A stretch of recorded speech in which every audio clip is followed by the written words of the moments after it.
¿Alguien que esté completamente a salvo de ser víctima de un engaño? La verdad es que no. Todos y cada uno de nosotros podemos ser engañados, incluso en un campo de la vida tan importantes como ese con nuestras creencias religiosas. Por eso, hermanos, en Tesoros de la Biblia analizaremos el peligro que corremos y qué precauciones podemos tomar. No solo eso, en Tesoros de la Biblia veremos, eh, más bien en Seamos Mejores Maestros, veremos cómo podemos iniciar conversaciones, hacer visitas y cómo podemos ayudar al estudiante a comprender cómo está organizada la congregación. Así que queremos estar atentos a las demostraciones y al esfuerzo que harán nuestros hermanos y hermanas en esta reunión. Empecemos entonces con el primero de Tesoros de la Biblia. No se dejen engañar por los falsos profetas, a cargo de nuestro hermano Alejandro Montes de Oca. ¿Alguna vez usted ha visto un billete falso? O peor aún, diríamos, ¿le han pagado con un billete falso? Qué desagradable, ¿verdad? Porque ya una vez que tiene posesión de ella, pues probablemente ya no tenga mucho que hacer y se queda con esa falsedad.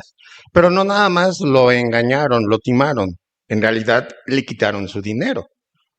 Ya se quedó con ese sin dinero, sobre todo si era una cantidad importante, ¿verdad? A todos nos afecta y a todos nos ha podido pasar esta situación. Ahora bien, esto es tan común hoy que la gente ha hecho justamente la manera de poder identificar un billete falso. Y hay dos, tres técnicas por las cuales usted en su negocio, en su persona, los puede tener y puede identificar y poder rechazar ese billete falso y decir no. Con toda firmeza decir no. Y se protege del daño económico, del daño moral. Ahora, esto es sumamente importante porque vivimos en un tiempo en donde la falsedad y la mentira se da en todos los rubros. Puede ser en la filosofía, puede ser en la tecnología, puede ser en que usted también compre un reloj de gran marca que se supone vale miles de pesos y realmente no los vale. Es una falsificación muy bien hecha. Hablando de nuestra relación con Jehová y con la adoración, que es lo que nos interesa, resulta que también en este rubro, en este tema, se dan muchas falsedades hoy en día. No solamente hoy, sino también en el pasado. Lo que analizaremos en estos breves minutos es ver cómo en la corriente del tiempo, en el tiempo de Jeremías, en el tiempo del primer siglo, cuando el apóstol Pablo y en nuestros días se puede presentar la falsedad en términos de adoración. En términos de nuestra relación de Jehová, que eso nos va a doler más que nos engañen o nos dejemos arrastrar tal vez por algún tiempo en esa falsedad, más allá que perder un billete importante de dinero. Bueno, en el caso del tiempo de Jeremías, vemos que Jehová dio instrucciones muy específicas para que la gente estuviera advertida de la calamidad que iba a venir. Y más allá de ello, también sabiendo de la falsedad, les dio advertencia de que se podrían presentar profetas falsos en ese momento. Y lo demostró.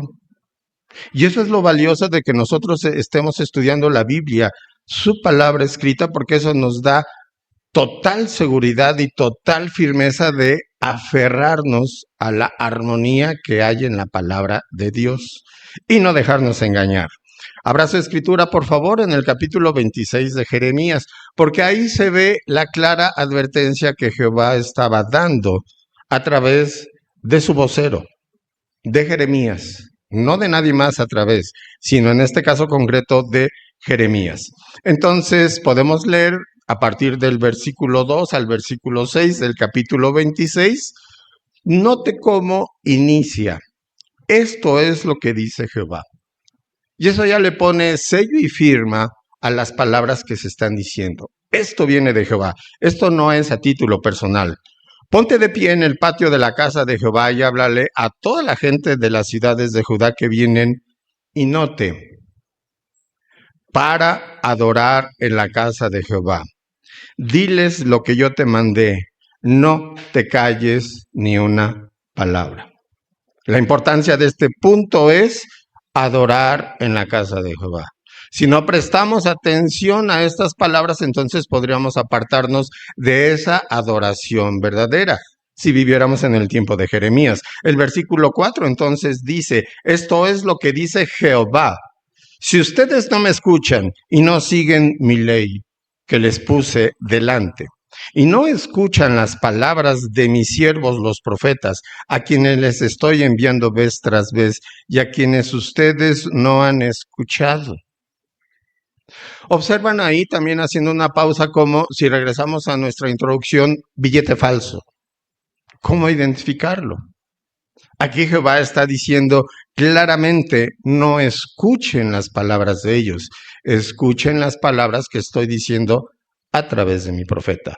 Y poder entonces distinguir la verdad de la mentira con toda claridad.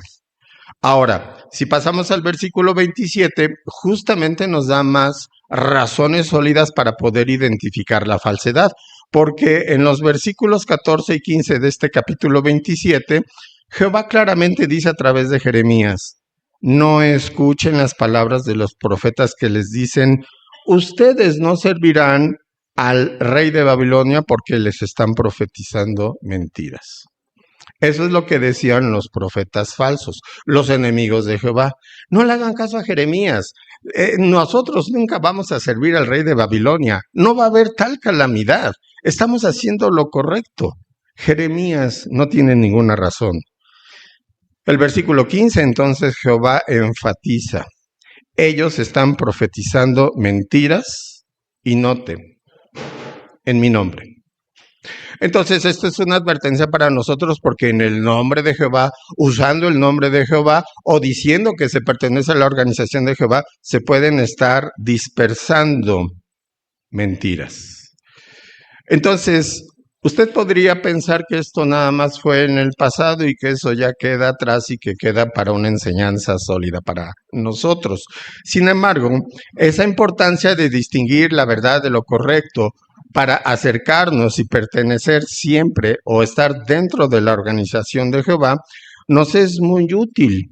Porque, por ejemplo, en el tiempo de Pablo sucedió algo semejante. Es entendible que al abolirse la ley, al morir Cristo, vinieron nuevas enseñanzas, como la resurrección misma, como el día de Jehová. Conceptos sumamente importantes en la adoración que le damos a Jehová. La resurrección o la presencia del día de Jehová. ¿Y qué creen? Sobre estas verdades fundamentales, en el primer siglo empezaron a correr rumores. Empezaron a decir, no, la resurrección no existe. No hay tal. No, la resurrección fue cosa del pasado, eso ya fue. No tenemos que esperar nada a futuro.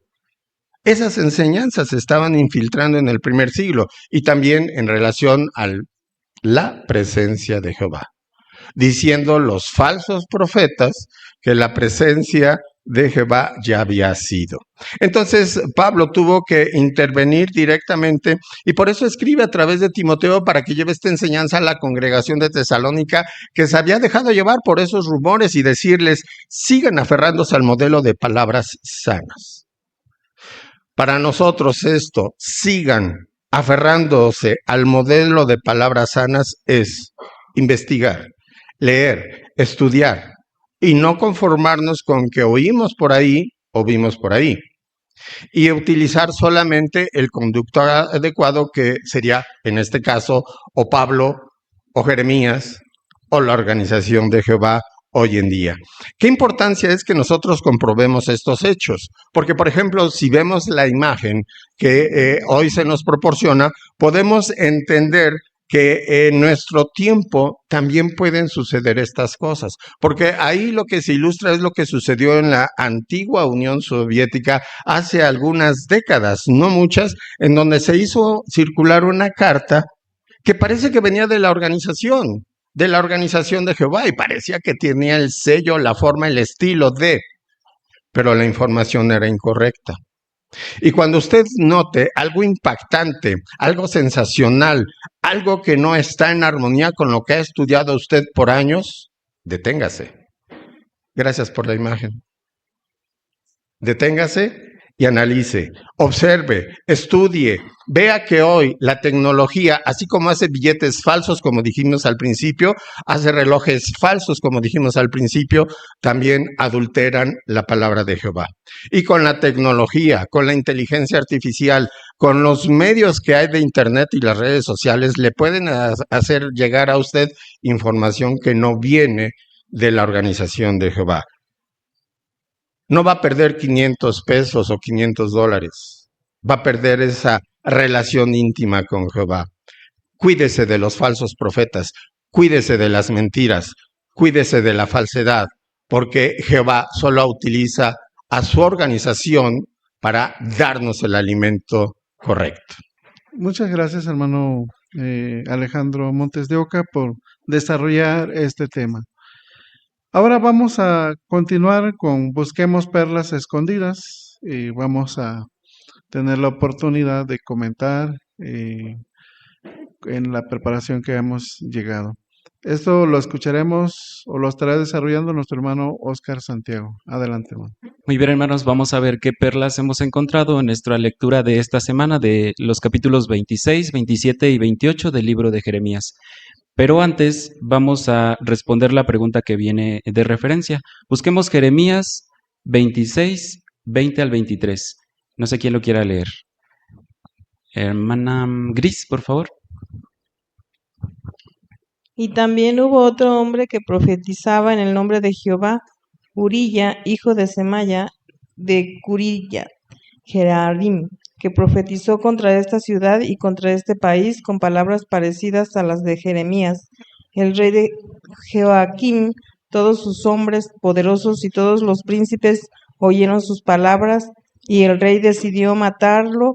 En cuanto a Urías se enteró, le dio miedo y huyó a Egipto. Entonces el rey Joaquim envió a Elnatán, hijo de Acbor, junto con otros hombres a Egipto.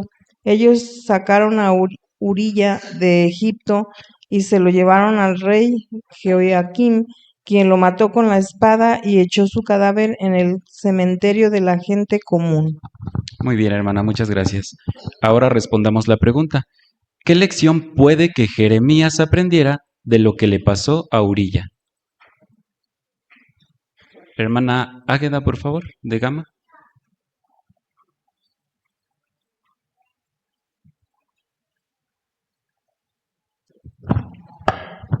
Jeremías aprendió una lección muy importante. Urías huyó, le dio miedo lo que le iba a pasar y al fin y al cabo lo mataron. Entonces él aprendió que el confiar en Jehová y seguir sus órdenes al pie de la letra le daría la protección que Jehová siempre promete. Eso es lo que él aprendió, por lo tanto se quedó, denunció lo que Jehová había dicho que denunciara cerca del templo y aún así Jehová lo siguió protegiendo. Muy bien, hermana, excelente. Ahora, ¿qué perlas espirituales ha encontrado en la lectura bíblica de esta semana? ¿Qué es lo que hemos encontrado, hermanos? Por favor, Fanny, Bárbara. Si hay en Jeremías el capítulo 29, más bien 28:7, ahí habla de buscar la paz. También menciona cómo es que se les dio instrucciones al pueblo de que ellos observaran quiénes eran los verdaderos profetas. Entonces ellos tenían que ser observadores. Lo que a mí me enseña es que siempre debo estar atenta a las noticias que se dan tanto en la organización como a las que se dan fuera de, porque lamentablemente pues eso podría hacer que si no estoy atenta a las instrucciones directamente que da Jehová, pues eso puede hacer que yo caiga. Así que es importante que yo me mantenga alerta, que cuide mi fe y que esté despierta a las instrucciones que da Jehová. Muy bien, Fanny, muchas gracias. Hermana, por favor.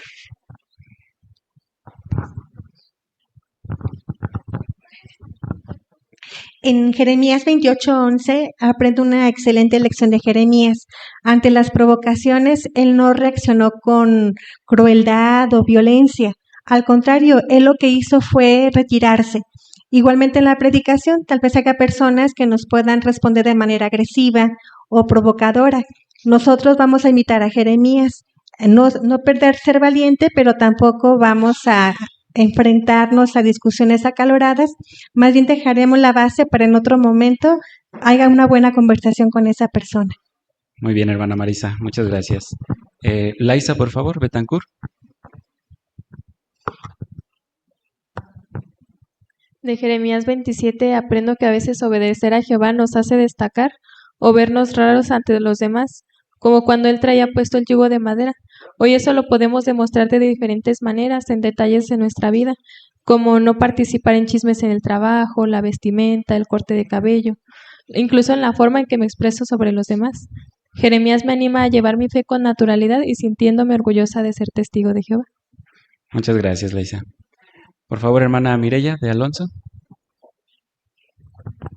Cuando yo leí del versículo 2 y 3 del capítulo 26, se me vinieron a la mente las personas que yo quiero, mis seres queridos, ¿verdad? Familiares que a veces parece que tienen una actitud que no quieren responder, no quieren escuchar, pero me gustó que Jehová le dice a Jeremías, ¿verdad? Diles todo lo que yo te mandé, no te calles ni una palabra, y dice quizás escuchen y dejen cada uno su mal camino.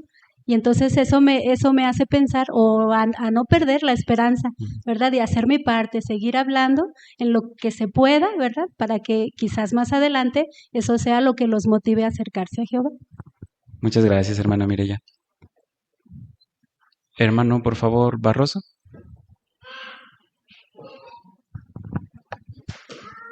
Sí, cuando Jeremías se enfrentó a personas importantes dando el mensaje de Jehová, ciertamente sintió temor.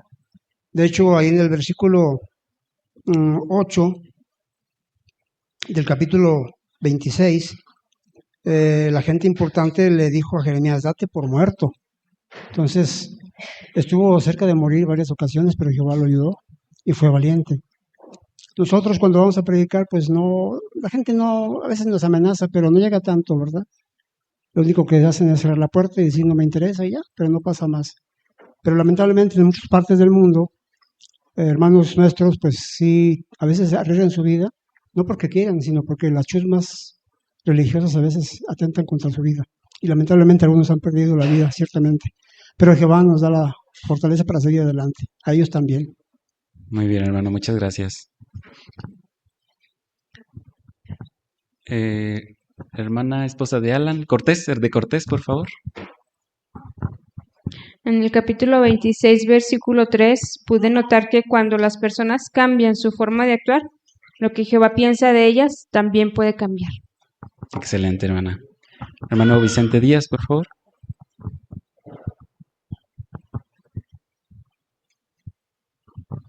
Sí, ahí en el capítulo 26, versículo 2, Jehová le dice a Jeremías, diles todo lo que yo te mandé y no te calles ni una palabra. Eso me ayuda a ver que cuando reciba alguna instrucción de parte de la organización, de la sucursal, pues hacer todo el esfuerzo por llevarla a cabo de acuerdo a lo que dice esa instrucción. Muy bien, hermano. Jimenita, por favor.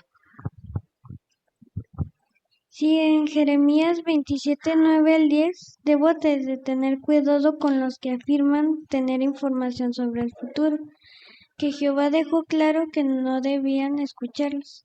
Esto a mí me recuerda que nuestra confianza debe estar en Jehová y en su palabra, no en predicciones o supuesta revelación. Muchas gracias, Jimenita. Hermano, no, perdón, la pequeña Barroso, por favor. No, perdón, Espinosa, ¿sí? Sí, gracias. En Jeremías 27:5 menciona cómo es que Jehová ha creado todas las cosas y Él es el único que tiene pues el poder en la humanidad. Y pues como menciona también, y hasta, por ejemplo, hasta lo menciona en Daniel, que Él es el único que puede darle el poder a quien Él quiera. Entonces, esto me enseña que Jehová puede hacer que cumplir sus promesas porque Él es el que tiene el poder y también hasta hacer que las demás personas cumplan su propósito. Entonces, esto me ayuda a siempre tener confianza en Él de que siempre va a cumplir lo que él promete y es verdadero todo lo que dice. Excelente, Ivania. Hermano Alejandro Álvarez, por favor. Sí, muchas gracias, hermano. También Jeremías menciona 27:12 de Jeremías.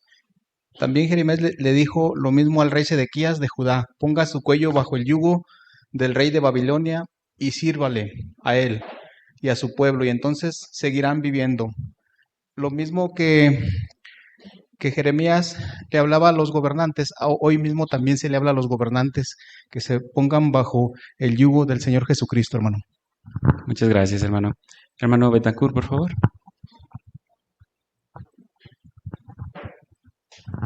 En el capítulo 27, versículos del 10 al 18, nos ayuda a entender lo importante que es conocer cómo piensa Jehová. La nación de Israel había sido liberada muchas veces de los enemigos, pero ahora un profeta de Dios, Jeremías, le decía al rey Sedequías: ponte bajo el yugo de los babilonios, y no solo tú, Moab, Amón y otras naciones. Y si se ponen bajo ese yugo, van a vivir y los voy a dejar que se queden aquí. Pero si no lo hacen, se los van a llevar y les van a dar muerte y los van a esclavizar. Entonces, si uno no conoce cómo piensa Jehová, razonaría como los profetas de ahí: no va a pasar nada, ¿cómo creen? Jehová no nos va a dejar. Y en realidad los dejó, se los llevaron. Excelente. Muchísimas gracias a todos por sus buenos comentarios. Y muchas gracias, hermano Oscar Santiago, por desarrollarnos esta parte. Y también a ustedes, hermanos, por apoyarnos con sus buenos comentarios. Vamos ahora a continuar con la lectura de la Biblia, que es la última parte de Tesoros de la Biblia. La lectura está basada en Jeremías 28, 5 al 17. Vamos a seguir en la lectura a nuestro hermano Miguel Hernández. Lo escuchamos. Entonces el profeta Jeremías se dirigió al profeta Ananías delante de los sacerdotes y de todos los del pueblo que estaban ahí de pie en la casa de Jehová. El profeta Jeremías dijo: amén, que Jehová lo haga, que Jehová cumpla las palabras que profetizaste y traiga de vuelta de Babilonia a los utensilios de la casa de Jehová y a todos los desterrados. Pero por favor, escucha este mensaje que voy a decir a oídos tuyos y a todo el pueblo. Los profetas del pasado, muchos antes de ti y de mí, profetizaban guerras, calamidades y pestes para muchos países y grandes reinos. Si un profeta profetiza paz, solo se sabrá de verdad lo que envía Jehová, si las palabras de este profeta se cumplen. En ese profeta Ananías le quitó al profeta Jeremías el yugo que tenía sobre el cuello y lo rompió.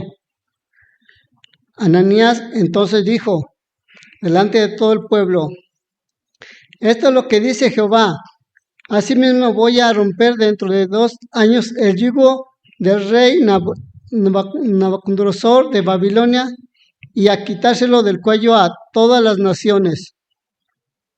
Y el profeta Jeremías siguió su camino. Después de aquel profeta Ananías rompió el yugo que el profeta Jeremías tenía sobre el cuello. Jeremías recibió este mensaje de Jehová: ve y dile a Ananías, esto es lo que dice Jehová: has roto un yugo de madera, pero en lugar de harás uno de hierro. Porque esto es lo que dice Jehová de los ejércitos, el Dios de Israel: pondré un yugo de hierro sobre el cuello y de todas las naciones, para que sirvan al rey Nabucodonosor de Babilonia, y tendrán que servirle. Hasta los animales salvajes del campo se los entregaré. Entonces el profeta Jeremías le dijo al profeta Ananías: Ananías, escucha por favor, a ti no te ha enviado Jehová. Tú has hecho que este pueblo confíe en una mentira. Por lo tanto, esto es lo que dice Jehová: mira, te voy a eliminar de la faz de la tierra. Este año vas a morir, porque has movido la rebelión contra Jehová. Y el profeta Ananías murió aquel año en el 7º mes. Bien, hermano, muchas gracias, hermano Hernández, por ayudarnos en esta lectura. Está trabajando sobre la pronunciación correcta y respetar los signos de puntuación. Y vimos que se esforzó mucho por hacerlo, ¿verdad? Lo felicitamos por eso. Quizás más después de la reunión le demos algunas sugerencias. Bien, vamos ahora, hermanos, a pasar en la sección de Seamos Mejores Maestros. Iniciaremos con Empiece conversaciones con la hermana Yesenia de Esparza y su ayudante, la hermana Mireya de Alonso. Las escuchamos. Hola, buenos días. Te noto algo preocupada mirando tu reloj. Hola, sí, ya estoy un poco desesperada. El autobús no llega, ya tengo rato esperándolo y ya voy a llegar tarde al trabajo. La verdad sí se está tardando hoy mucho el camión. ¿Te pasa seguido que de repente va corriendo de un lado a otro? Últimamente sí, siento que no me alcanza el tiempo para nada porque tengo tantas cosas que hacer entre la casa, el trabajo, mi familia. La verdad termino bastante estresada. Te entiendo muy bien. Mira, me gustaría mostrarte algo que me ha ayudado a mí a administrar el tiempo. Mira, y así sentirme más tranquila. ¿Puedo? Claro que sí, dime. Mira, aquí en la Biblia, en Filipenses, 1:10 dice así, que se aseguren de qué cosas son las más importantes, para que no tengan ningún defecto y no hagan tropezar a otros. Aquí dice que debemos asegurarnos de lo más importante. Eso me hace pensar que no todo lo que hago tiene la misma prioridad. Eso es cierto. Me pasa que por hacer demasiadas cosas al final termino haciendo todo a la carrera. Algo que a mí me ha ayudado es hacer 2 listas. Una de las cosas importantes y otra de las cosas que me gustaría hacer. Así sé en qué debo concentrarme y qué puedo dejar para después. Se me hace una buena idea. Siento que también a mí me ayudaría porque me comprometo con demasiadas cosas. También es bueno pensar si ciertas actividades valen realmente el tiempo que requieren. Por ejemplo, la Biblia nos enseña que debemos calcular el costo. Podemos preguntarnos, ¿esta actividad me hará la vida más tranquila o más tensa?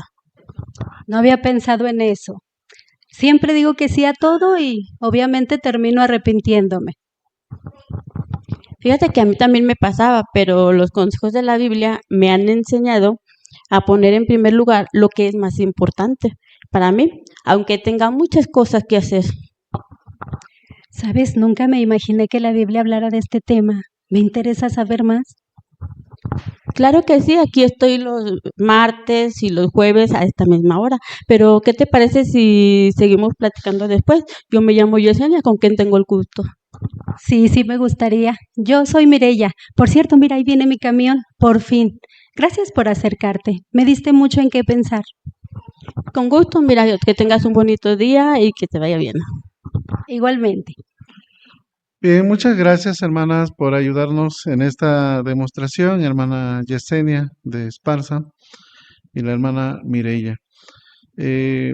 Estuvimos viendo sobre ver las inquietudes o de las personas con quienes hablamos. Por ejemplo,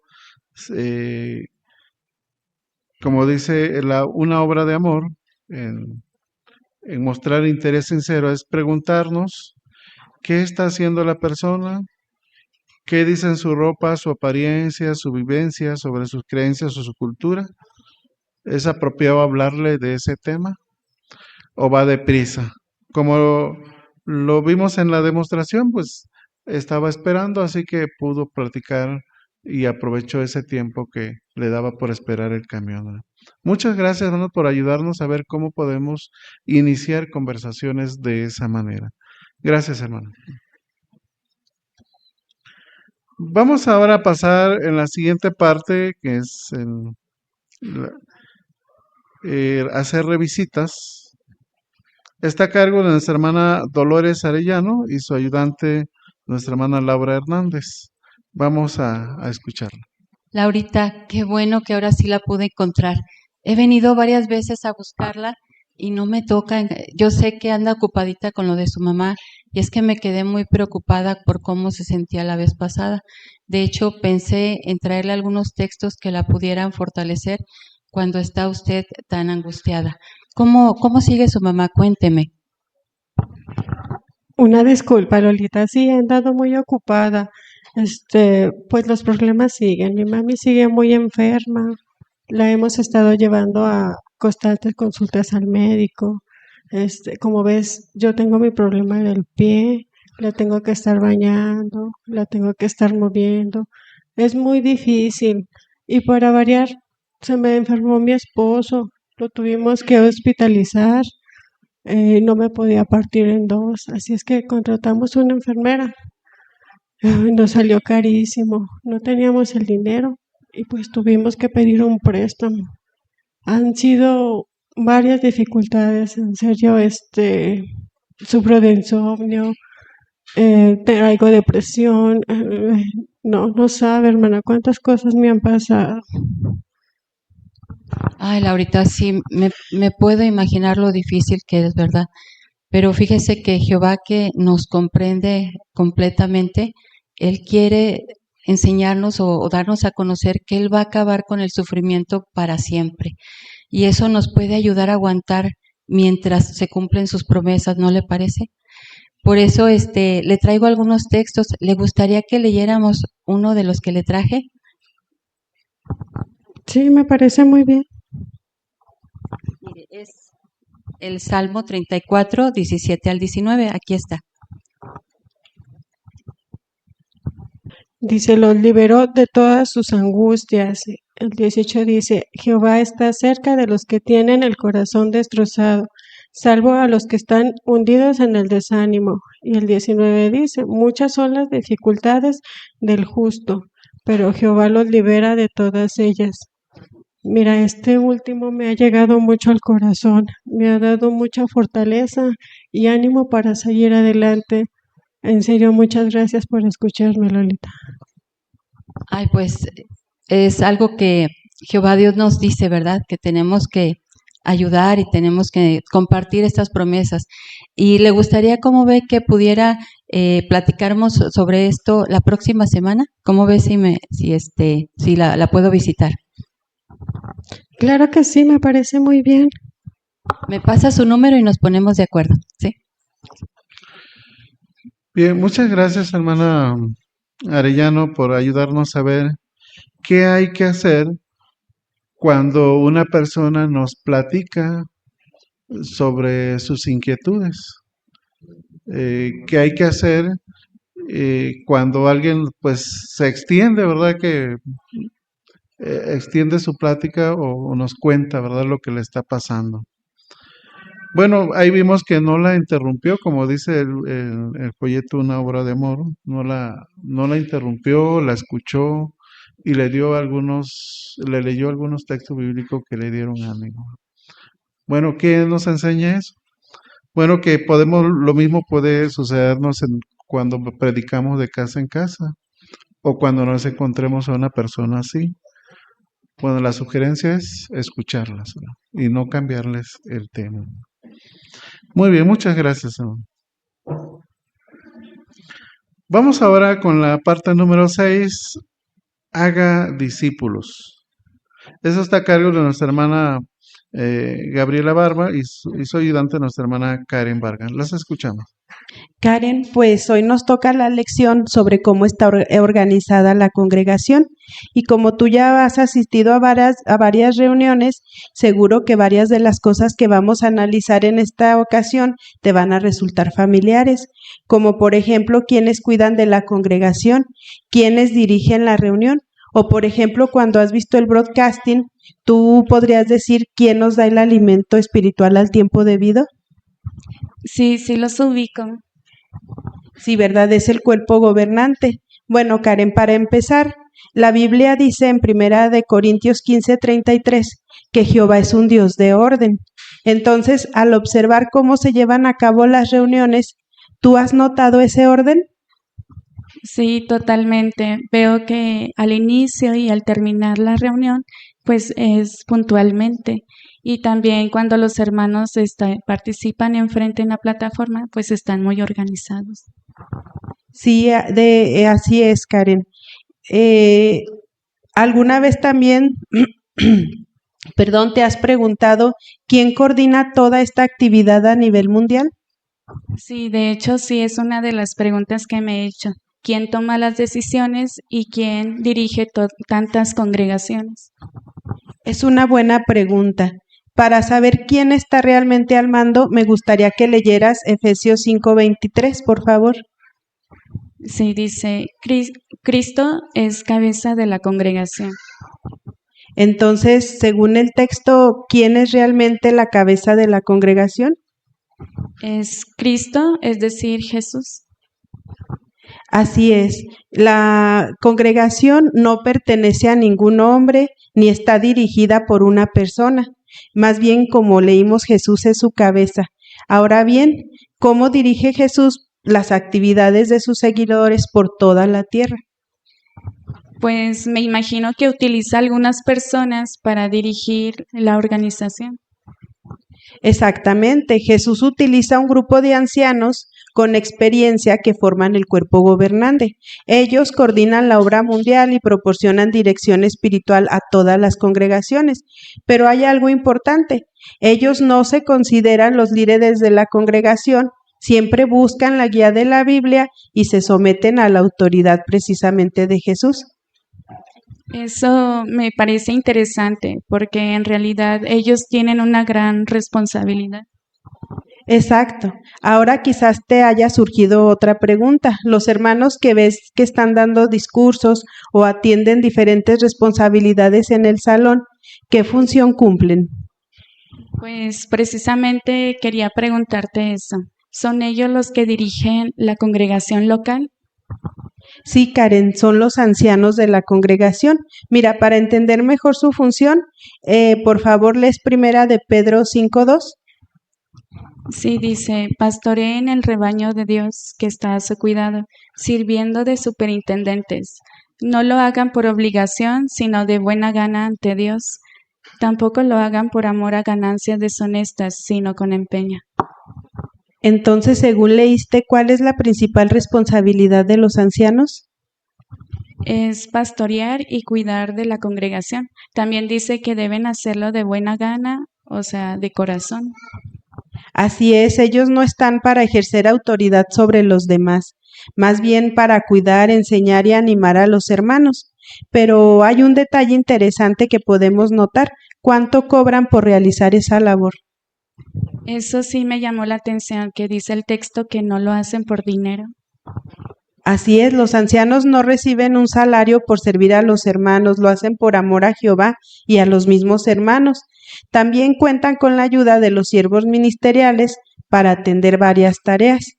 También, Karen, recibimos la visita cada 6 meses del superintendente de circuito. También él es un anciano que visita diferentes congregaciones. Lo mismo, los anima, fortalece a los hermanos y los ayuda en su servicio. Y también lo hacen de manera voluntaria. Ahora, ¿qué función crees que cumple cada testigo según lo que menciona Salmos 148, 12 y 13? Pues ahí dice que todos pueden hacerlo. Jóvenes, mayores, hombres y mujeres tienen la oportunidad de alabar a Jehová. Así es, cada uno podemos contribuir de acuerdo a nuestras circunstancias. Podemos predicar, asistir a las reuniones, incluso dando nuestros comentarios. Entonces, Karen, aprendiendo esto, ¿qué te parece si continuamos aprendiendo más sobre la organización?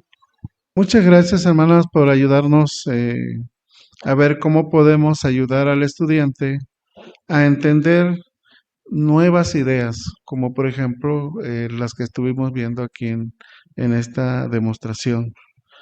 Se recomienda que en cada lección sobre que empecemos, pues podemos darle como un resumen de lo que ya sabe, ¿verdad?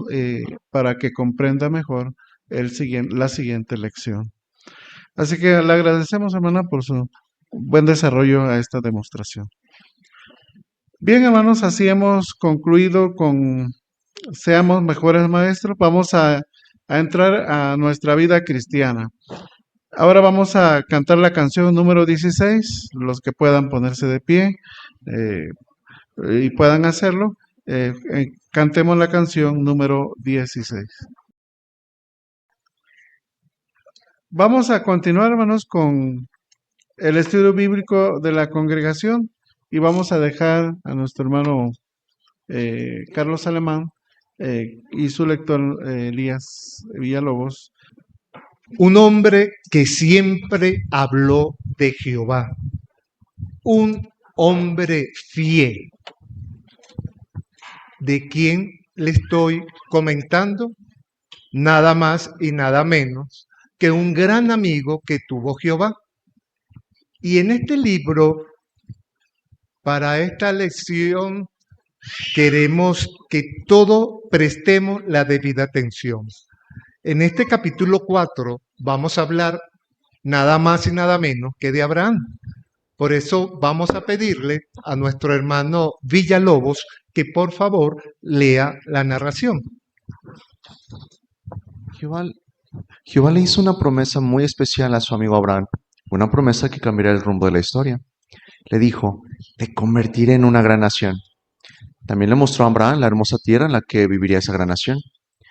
Pero incluso antes de que llegara a formarse, Satanás ya estaba decidido a eliminarla. ¿Por qué? Porque el diablo sabía que de esa nación saldría la descendencia predicha que acabaría con él y su malvado gobierno. Entonces Abraham y su familia se convirtieron en el blanco de Satanás. Uno de los que recibió un duro golpe fue su sobrino Lot. ¿Qué pasó? Abraham le había dejado a Lot que eligiera en qué parte de la tierra prometida quería vivir. Y Lot escogió la zona más rica y fértil. Se quedó cerca de la ciudad de Sodoma, donde la gente era muy mala y cometía graves pecados contra Jehová. Resulta que el rey de Sodoma estaba aliado con 4 reyes cananeos, y como todos estaban hartos de pagarle tributo al rey de Elam, se rebelaron contra él. Entonces, el rey de Elam se alió con 3 reyes de tierras muy lejanas. Bajaron juntos desde el norte y derrotaron al rey de Sodoma y sus aliados. Después, los vencedores volvieron a sus tierras y se llevaron muchas cosas y a muchos cautivos, entre quienes estaban Lot y su familia. ¿Qué haría Abraham? Podía haber pensado que Lot se había buscado. Él había escogido esa zona. O podía haber pensado que ir a rescatar a Lot sería muy peligroso, pues tendría que luchar con esos reyes. Abraham llevaba una vida nómada. Más que un guerrero, era un pastor. ¿Cómo iba él a derrotar una alianza de 4 reyes tan poderosos? Y justo uno de esos reyes era el rey de Sinar, de donde venía Abraham, pues Ur estaba en la ciudad de Sinar. Cualquier otro podía haber pensado, ¿cómo voy a luchar contra él si algún día quiero volver a las comunidades de Ur? Pero Abraham no pensaba así. Decidió rescatar a Lot, seguro de que Jehová estaría con él y le daría la victoria. Para ese entonces, Abraham y los de su casa quizá ya eran más de 10,000, así que reunió a sus 318 hombres adiestrados para pelear y se prepararon para el combate. Fueron al norte con algunos aliados hasta llegar a la región de Dan y allí se encontraron con el ejército enemigo. En la noche, Abraham dividió a sus siervos y se lanzaron al ataque. Es cierto que su ejército era mucho más pequeño, pero vencieron a aquellos bandidos e hicieron que salieran corriendo. Huyeron hacia el norte, pero Abraham siguió persiguiéndolos. Y cuando llegaron a Obá, que está al norte de Damasco, finalmente los derrotaron y recuperaron todo lo que se habían llevado de Canaán. Lot y su familia volvían a ser libres. ¿Le agradó a Jehová ver el valor y la fe de Abraham? Jehová mismo dejó claro lo que pensaba cuando Abraham pasó cerca de Salem. Melquisedec, que era rey de esa ciudad y sacerdote de Jehová, salió para encontrarse con Abraham y darle la bendición de Jehová. Abraham le dio la 10ª parte de lo mejor del botín. Así reconoció con humildad que el mérito no era suyo, sino de Dios. Sin duda, esa guerra era de Dios, no de los hombres. De hecho, la Biblia habla del libro de las guerras de Jehová. Quizá esta guerra que Abraham peleó fue la primera que se registró en este libro. Siglos después, cuando los descendientes de Abraham lucharon contra los cananeos malvados que volvían a la tierra prometida, Jehová les dio a su pueblo fiel una victoria tras otra. Pero cuando el pueblo de Dios le daba la espalda, él dejaba de protegerlos. Y como al final rechazaron a su hijo, el Mesías, Jehová lo rechazó y dejó de bendecir a esta nación física. Más bien, empezó a bendecir a una nación espiritual bajo el gobierno de Cristo, quien les prohibía a sus súbditos participar en guerras físicas. Eso sí, Jesús les enseñó a participar en una guerra espiritual, y con su ejemplo demostró que esta guerra también exige mucho valor. Bien, vamos a escuchar ahora el relato bíblico que está registrado en Hebreo capítulo 7, su versículo del 1 al 4. Hermano Villalobos, por favor. Porque este Melquisedec, rey de Salem y sacerdote del Dios Altísimo, salió a encontrarse con Abraham cuando éste volvía de matar a los reyes. Él lo bendijo, y Abraham le dio la 10ª parte de todo. En primer lugar, su nombre se traduce rey de justicia. Él también es rey de Salem, es decir, rey de paz. Al estar sin padre, ni madre, ni genealogía, ni principio de días, ni fin de vida, pero al haber sido hecho parecido al Hijo de Dios, él sigue siendo sacerdote para siempre. Fíjense en lo importante que era este hombre al que Abraham, el patriarca, le dio la 10ª parte de lo mejor del botín. Gracias por su buena lectura, hermano Villalobos. Y para los presentes, ¿qué diría? ¿De qué manera demostró valor Abraham durante esta etapa de su vida? Hermana Noemí de Álvarez. Sí, gracias, hermano. Pues él demostró mucho valor al arriesgar su propia vida para rescatar a Lot y a su familia.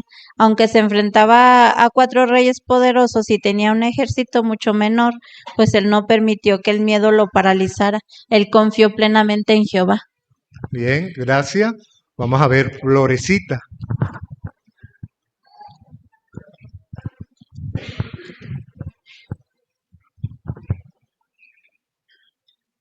Él demostró valor al ir a rescatar a su sobrino Lot, a pesar de que tenían miles de esos hombres malos y él nomás tenía 318. Él tenía valor porque sabía que Jehová le iba a dar la victoria. Muy bien, gracias. Hermana Barba. Sí, también sobresale ese valor de ir cuando fue a rescatar a Lot, porque él dice que no era un guerrero, era un simple pastor. Entonces, ¿cómo es que iba a derrotar una alianza de 4 reyes si él, como ya vimos, pues era solo un pastor de Ur? Bien, gracias. Interesante. Hermana Maritza.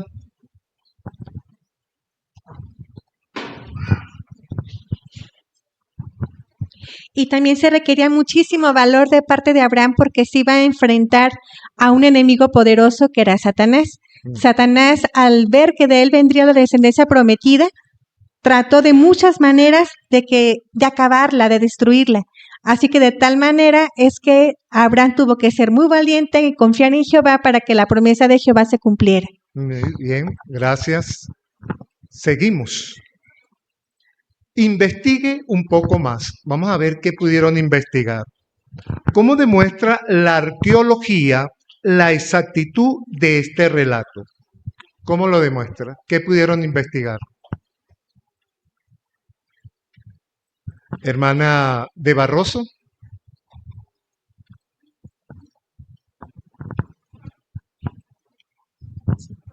Pues no fue hasta principios del siglo XIX que se supo poco de los elamitas. De hecho, los críticos de la Biblia rechazaban la idea, ¿verdad?, de Elam, de que hubiera ejercido alguna influencia en Babilonia, mucho menos en Palestina. Pero ahora los elamitas presentan una apariencia diferente, dice la información. La arqueología los revela como una poderosa nación guerrera, ¿verdad? Y aquí menciona de una persona que hizo un comentario, un experto, y mencionó que los elamitas destruyeron la ciudad de Ur alrededor de 1950, ¿verdad? Y que después ejercieron mucha influencia en los gobernantes de Babilonia. Entonces sí se han hallado, ¿verdad?, los nombres de esos reyes que lo habían puesto en duda a algunas personas, ¿verdad?, que no existieron, pero ya la arqueología pues ya contribuyó para quedar claro que la Biblia tenía razón. Muy bien. ¿Qué más investigaron? ¿Qué se destaca en el capítulo 14 de Génesis referente a esto? ¿Qué se destaca?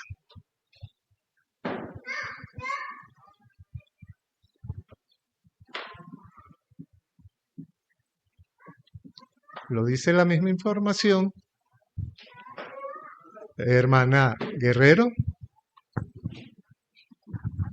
Sí, ahí se relata cómo es que según la cronología bíblica, Abraham llegó a Canaán en 1943, antes de la era común, y la invasión destructiva por Kedorlaomer tiene que haber ocurrido poco tiempo después, y más tarde, en aquel mismo siglo, Dios destruyó con fuego a Sodoma y Gomorra, y esto cambió para siempre la ecología del valle inferior del Jordán, que había sido fértil, ya no lo anhelaban los invasores extranjeros.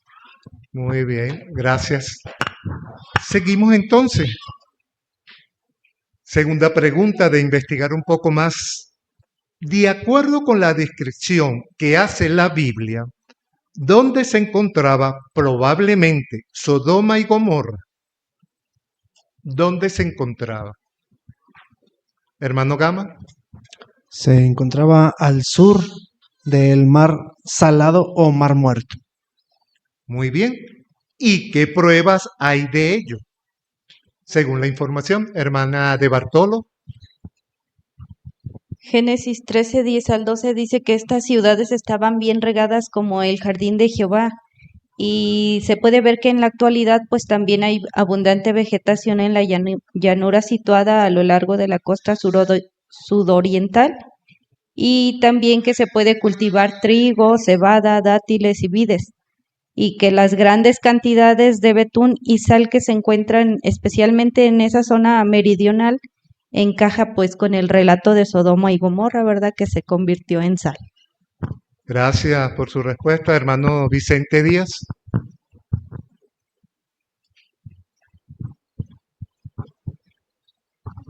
Y como vemos en la fotografía, hoy todavía se pueden ver palmeras datileras y otros tipos de plantas a lo largo de la vía del Mar Salado, hoy conocido como Mar Muerto. Muy bien, gracias. Gracias por la imagen. Ahora, pregunta número 3. Melquisedec fue sacerdote y rey de Salem. ¿Dónde se encontraba Salem?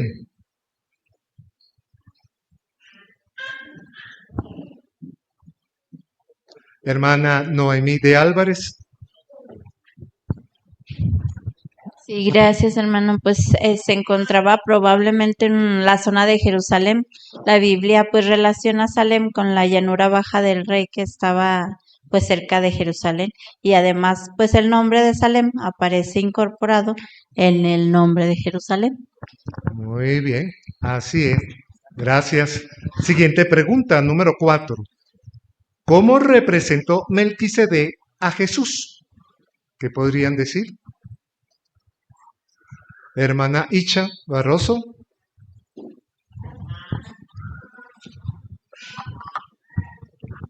Bueno, pues Melquisedec era rey y sacerdote. Entonces el Señor Jesucristo llegó a ser eso, ¿verdad? También, rey y sacerdote. Y menciona aquí la información del Perspicacia que Melquisedec pues no venía de la de los levitas, ¿verdad? Era rey, sino que era nombrado por Jehová rey y sacerdote. En el caso del Señor Jesucristo, pues era igual. Él, por ser descendiente de David, pues llegó a ser rey, pero porque Jehová lo nombró, también llegó a ser sacerdote. Muy bien, gracias. Hermano Betancourt. Sí, como ya vimos, este rey de Salem Ajá. no era de la línea de los levitas.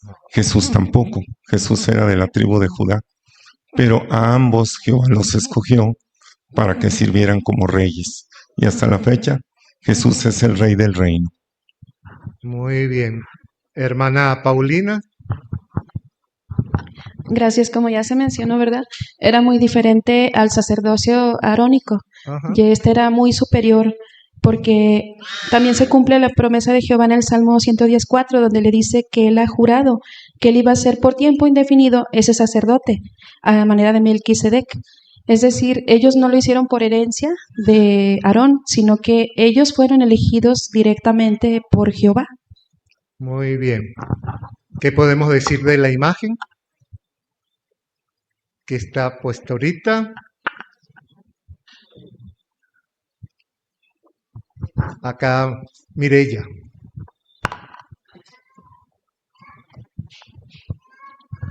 Se ve cuando después de volver de la victoria que Jehová le dio a Abraham, entonces Melquisedec sale al encuentro de Abraham y Abraham le da el diezmo. Y dice la información que eso demuestra lo extraordinario del reinado de Cristo, ¿verdad? La forma que él también es rey y sacerdote, ahí se demostró porque dice que Leví estaba en los lomos de Abraham y por decirlo así, se demostró lo superior del reino de Cristo. Muy bien, gracias. Vamos a ver, ahora, piense en las lecciones. Vamos a ver qué pensaron ustedes.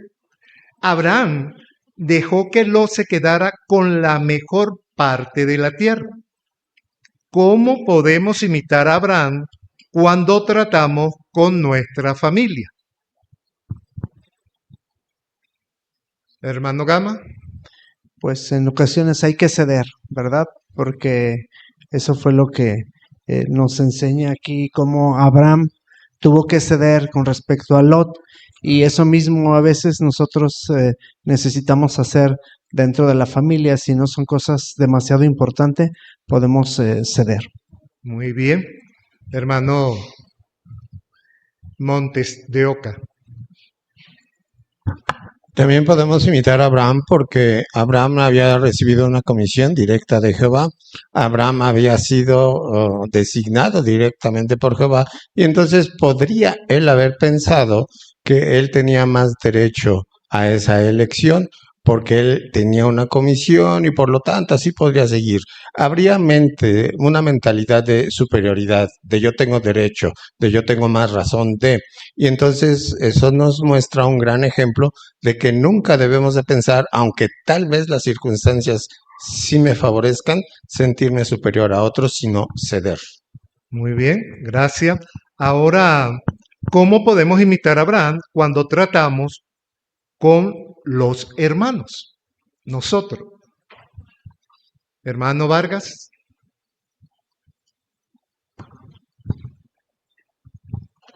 También intentando siempre buscar la paz, porque evitar discusiones mantiene la paz en la congregación. Muy bien. Hermano Bartolo. Sí, y ahí vemos en la imagen, ¿verdad? Como un hermano que está en ese lugar, y ya con sus cosas, con su familia muy posiblemente, ¿verdad? Le cede el lugar a estos dos hermanitos que ya son mayores, todos los asientos ya están ocupados, pero él sacrifica eso. Entonces, es lo que podemos aprender nosotros, darle prioridad a nuestros hermanos antes de nosotros. Muy bien, gracias por la imagen. ¿Cómo podemos imitar a Abraham cuando tratamos con otras personas? Hermana Maritza. También es importante ceder con otras personas, por ejemplo, cuando vamos en el autobús y vemos que alguien necesita sentarse, una persona mayor, alguien que esté embarazada o con un bebé, o también en una fila, tal vez estamos esperando una fila, pero vemos que alguien trae realmente urgencia de algo importante y no nos cuesta nada, ¿verdad?, darle nuestro lugar, aunque hayamos tenido tal vez más espacio por esperar, pero lo hacemos por consideración. De esta manera estamos imitando que también queremos que las personas disfruten de algo bueno. Bien, gracias. Hermana Lolita.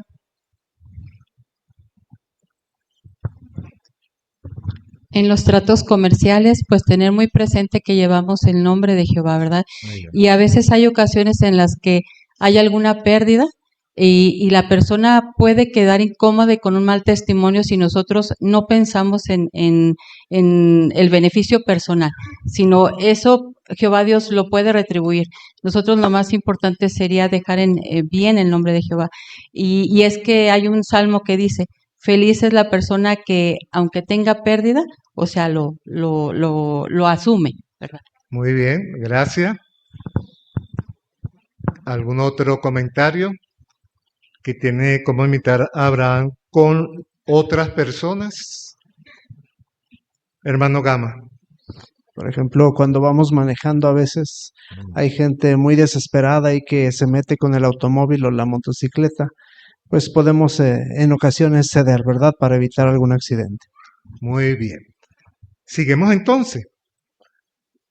¿Qué aprendemos de que Abraham estuviera dispuesto a arriesgarse tanto para rescatar a su sobrino? Stephanie.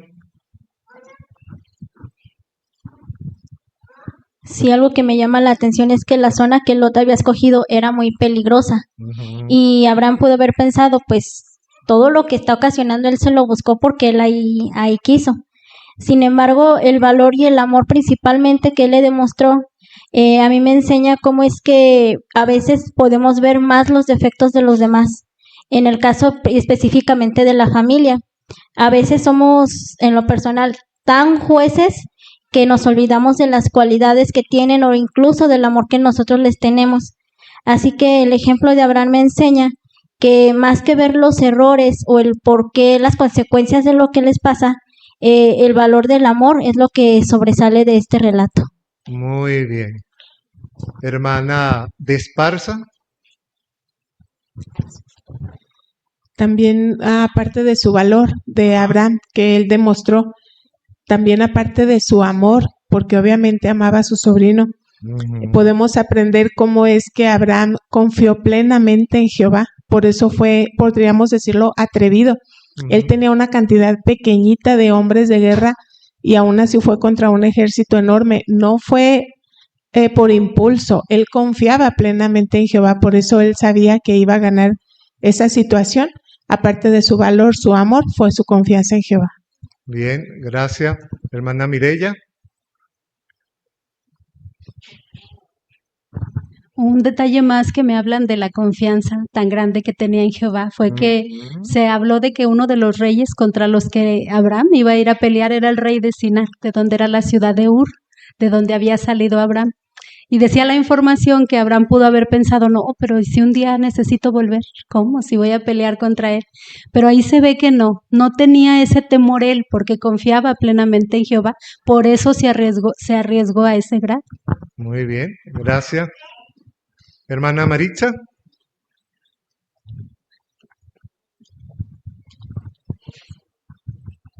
Abraham amaba tanto a su sobrino que no le importó arriesgarse para rescatarlo.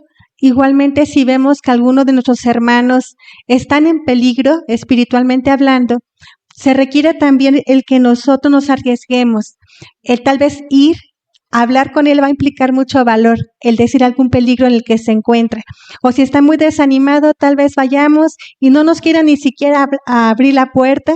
Pero es tanto nuestro deseo de ayudarlo que vamos a seguirlo buscando hasta que podamos rescatarlo del desánimo o tal vez el que ya no quiera estar en el pueblo de Jehová. De muchas maneras también hay que arriesgarnos para ayudar a nuestros hermanos y rescatarlos. Bien, eso me permite de plantear la siguiente pregunta. ¿De qué otras maneras puede usted copiar el ejemplo de valor de Abraham? ¿De qué? Hermana Dana Betancourt.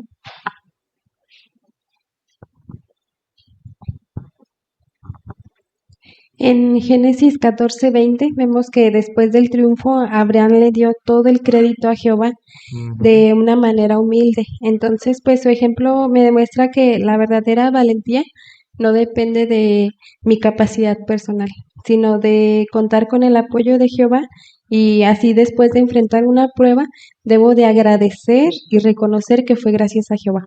Muy bien, gracias. Hermano Bartolo. Sí, el valor se relaciona mucho con la espiritualidad. En el caso de Abraham, pues dejó que Lot escogiera. si Lot hubiera sido más espiritual, pues no hubieran tenido problemas, hubieran tenido paz entre ellos. Pero nos enseña, ¿verdad?, que detrás de las decisiones que tomamos, cuando a veces tenemos situaciones difíciles con un hermano, escoger la espiritualidad para tener la paz es mejor.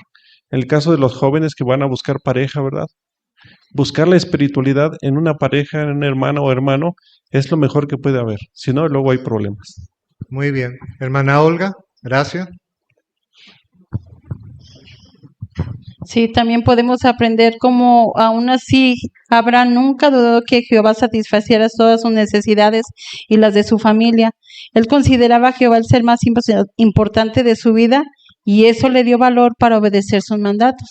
De igual manera, nosotros cuando tengamos persecución o otra índole, enfermedades o problemas en el trabajo, debemos confiar en Jehová, en que Él nos va a bendecir y nos va a sacar de esto. Muy bien, gracias. Hermana Elena.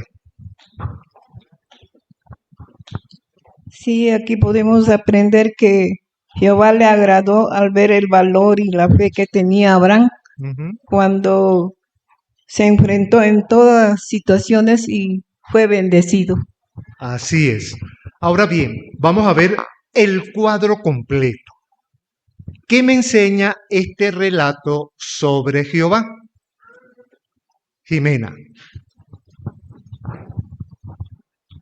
Sí, este relato me enseña que Jehová se alegra cuando aún enfrentando situaciones difíciles, seguimos confiando en Él y actuamos con humildad.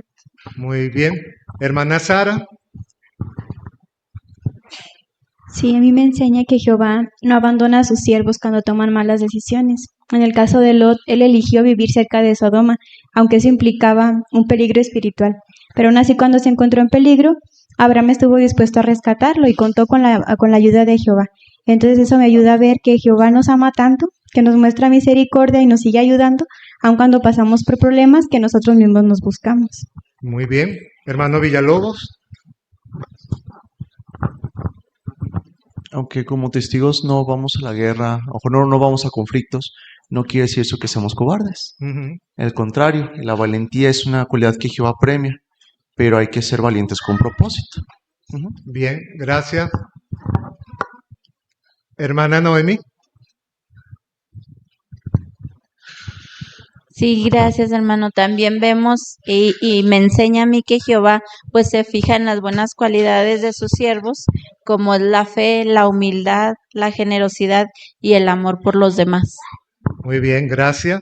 Ahora viendo este cuadro completo, ¿cómo se relaciona este relato con el propósito de Jehová y el tema principal de la Biblia? Hermano Betancourt.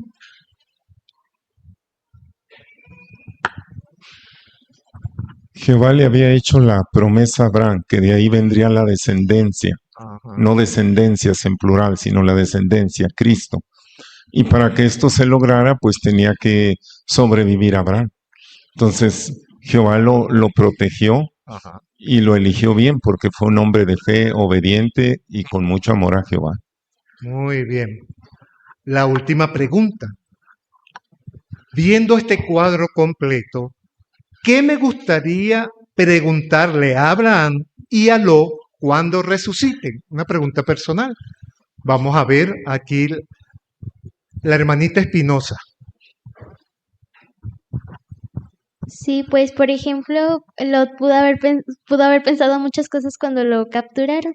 Entonces me gustaría preguntarle a ellos, por ejemplo, qué pensó, por ejemplo, primero Abraham justo en el momento que le contaron lo que pasó. Igual a Lot, ¿qué es lo que pensó de lo que le iba a pasar cuando lo capturaron y cuando lo salvó Abraham? Muy bien, gracias. Hermano Carlos. Como estamos ya pensando en cuando ellos ya vuelvan de la muerte, es decir, la resurrección, pues preguntarles tal vez, ahora que ya vieron el cumplimiento final, ¿verdad?, de lo que se les prometió. En el caso de Abraham, pues él no entendió todo, o sea, él creía que era nada más llegar a la tierra prometida y ya. Pero ahora que vea todo lo que ya implicaba toda la promesa completa, ahora preguntarle qué piensa, ¿verdad? ¿Qué piensa al ver todo esto ya cumplido? Bien, gracias. De esta manera hemos llegado al final de este estudio maravilloso. Esperamos y aspiramos que cada uno de nosotros pueda ver este recuadro para saber más sobre este relato, para aplicarlo en nuestra vida y compartirlo con nuestra familia espiritual y con esas personas que están asiduas de la verdad. Le damos muchas gracias a nuestro hermano Carlos Alemán y a ustedes también, hermanos, por comentar y apoyar este estudio. Bien, hermanos, en esta parte final de los últimos días, es de esperar que Satanás siga lanzando una avalancha de mentiras y engaños. Pero afortunadamente Jehová no nos ha dejado a oscuras respecto a las artimañas de Satanás el diablo. Por eso, ¿cómo pueden los ancianos que confían en la organización de Dios? ¿Cómo pueden los ancianos demostrar que confían en la organización de Jehová? Bueno, una manera es leyendo con mucha atención las instrucciones que reciben y luego siguiéndolo lo mejor que pueden. Cuando los ancianos siguen todas las instrucciones de la organización, bueno, los hermanos también se sienten protegidos. También nos fue útil, hermanos, saber cómo aprovechar el tiempo al hablarle, al ver a una persona que quizás no tenga mucho tiempo, pero aprovechamos nosotros ese tiempo que tiene.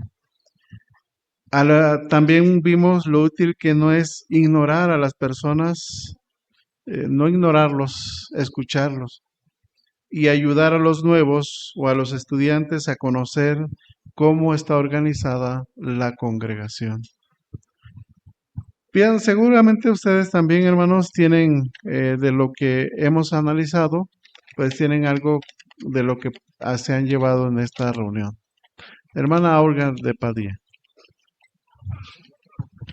Sí, por ejemplo, en el estudio del libro aprendimos sobre qué nos enseña el ejemplo de Abraham. Ahí vemos cómo debemos ser valientes, obedecer a Jehová, aunque los que nos rodeen hagan todo lo contrario. Muy bien. Hermano Montes de Oca.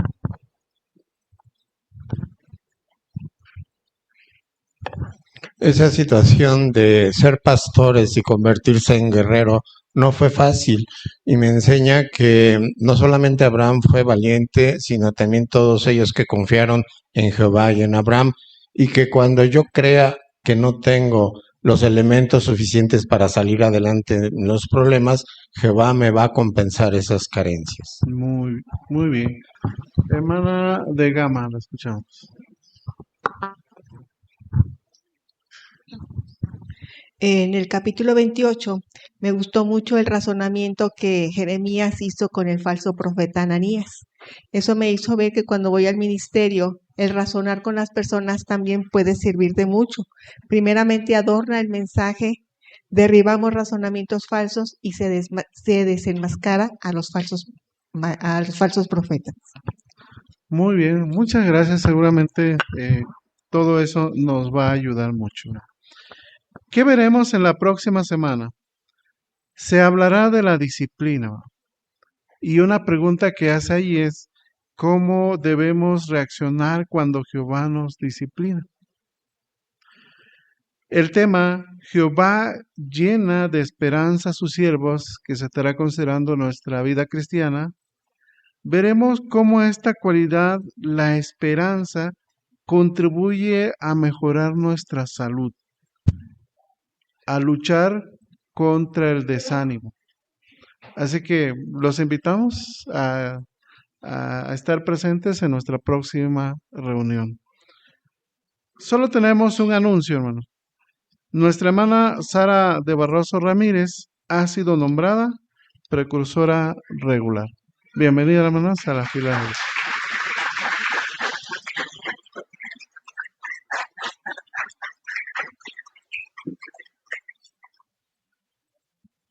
Finalizamos, hermanos, con la canción número 71.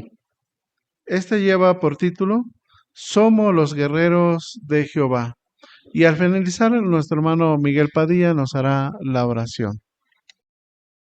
Mateo 20:28 lo resume de una forma muy sencilla, pero muy poderosa. Jesús no vino para ser servido, sino para servir y dar su alma en rescate a cambio de muchos. Pensemos en lo que eso significa. Jesús no vino a la tierra esperando trato especial. No vino exigiendo reconocimiento, comodidad ni privilegios. Y si alguien podía haber recibido honra, atención y servicio, era Él. Venía del cielo, era el Hijo de Dios. Tenía una posición superior a cualquier ser humano.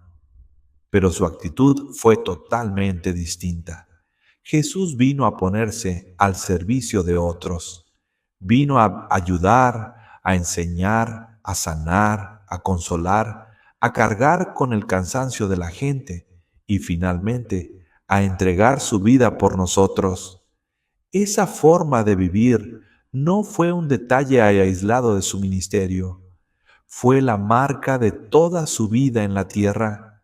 Si seguimos a Jesús durante un día cualquiera de su ministerio, lo vemos siempre mirando hacia los demás. La gente lo buscaba cuando estaba cansado. Lo interrumpían cuando quería descansar. Le llevaban enfermos, preguntas, problemas, dudas, dolor. Y Jesús no trataba a las personas como una molestia. Las veía, las escuchaba, les daba tiempo.